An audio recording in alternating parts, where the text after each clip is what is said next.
the way that we can dance in and out of different timelines for each other, for the purpose of unity, for the purpose of love is so amazing. Hold on.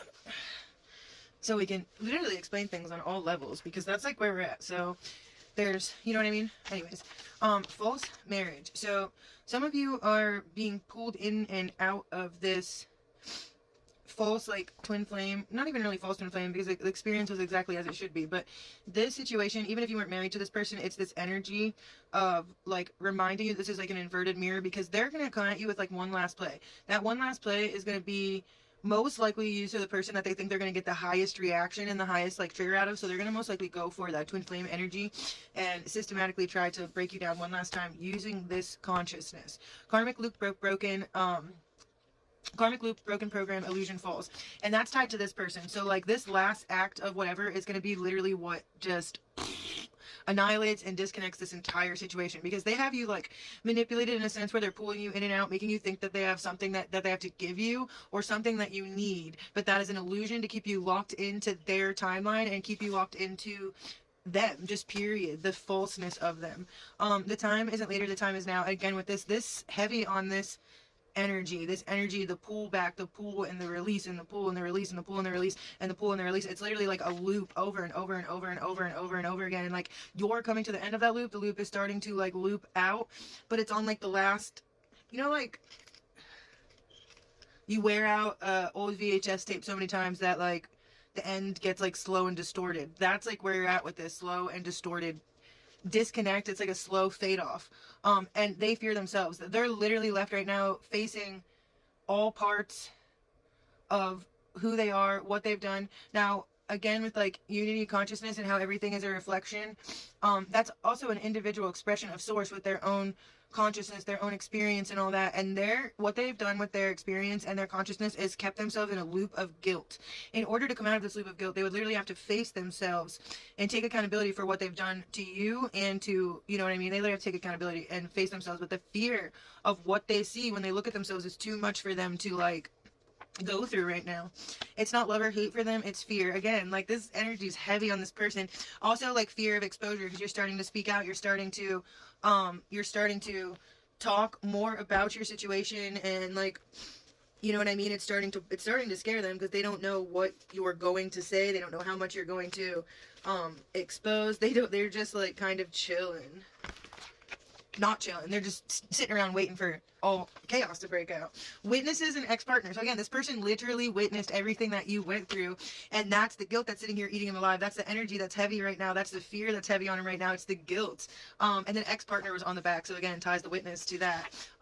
One thing that your attackers never expected you to actually do was leave your twin flame, because part of creating that was to create so much trauma that you clung on to something which was creating way, way, way more trauma. But the fear of being alone while you're going through all this other stuff was supposed to keep you in that loop. So you breaking free from your twin flame alone is crashing the control system that your main group of attackers use to manipulate you the most and harm you the most. So you doing that alone is like blowing their minds, and they're not understanding where you're getting this power from. Like, how are you okay like leaving any relationship while you're being tanked and smeared and targeted and followed and stalked and harassed and manipulated and systematically? May, so next month we have something coming in for next month that's going to have something to do with this person. So it's either going to be the direct cord cut, direct exposure, some type of something, but it's coming in quick and it's coming in fast. There's a lot of things coming in fast. The energy's been moving like turbocharged since March. Like,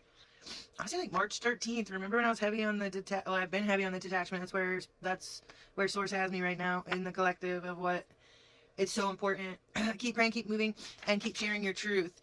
Of course, and then soul tribe. So that move right there of expressing yourself and sharing the truth, not like your experience and the truth of, you know what I mean, is what's going to bring you to your soul tribe. And on the back we have a rest. So people tied to this ex-partner and you're in that group, there's definitely some arrests coming in And your targeting started when you met your so-called twin flame. This is like got tying together insanely. And exactly that. Shortly after this person came into your reality is when things really, really, really started to go downhill for you. And this whole time you're thinking it's the people trying to rip you away from like your destined love and whatever. But no, that destined love was being used as part of the program to manipulate you as part of the targeting. I'm sorry. It was a big part of the targeting. A lot of this, you just have to go back to some of the videos I've been posting about the codes and the different things because it all ties together. That's going to be next level, like Ascension. But if you want to know why and how and what, it was scripted this way. And that's why we're all going through the same thing, okay? That's why we're all going through the same thing. Slightly different timelines. Source wanted it this way. We're all anchoring, guiding, and helping each other in unison. Nobody is above and below. Nobody is higher or above.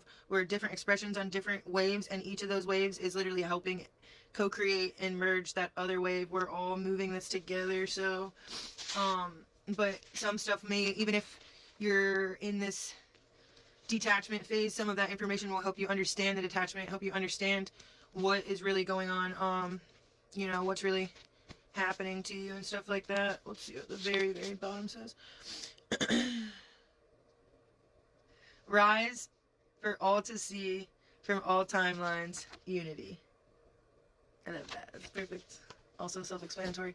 Anyways, I love you guys. Keep pushing, keep moving, and stay mindful. Look out for that twin flame energy, that ex-partner energy. The really fun part about awakening is being able to move in and out of different timelines and all of that. It's different waves of consciousness, we'll call it. But like, went into some crazy deep stuff between last night and tonight. But then I'm getting pulled back into other timelines that are so important. Like literally every timeline that we've experienced in the last little bit, so important, so necessary. So literally wherever you are on that is exactly where you're supposed to be and exactly like where you need to be. And like, I explained before how like the second wave actually saved the first wave, and like then the first wave like repaid their debt to the second wave by helping guide the second wave through what the first wave have already been through. But when the second wave came through, it literally like saved the first wave because the first wave was like literally out here being tanked and not surviving very well, and then this whole group came and like saved them. But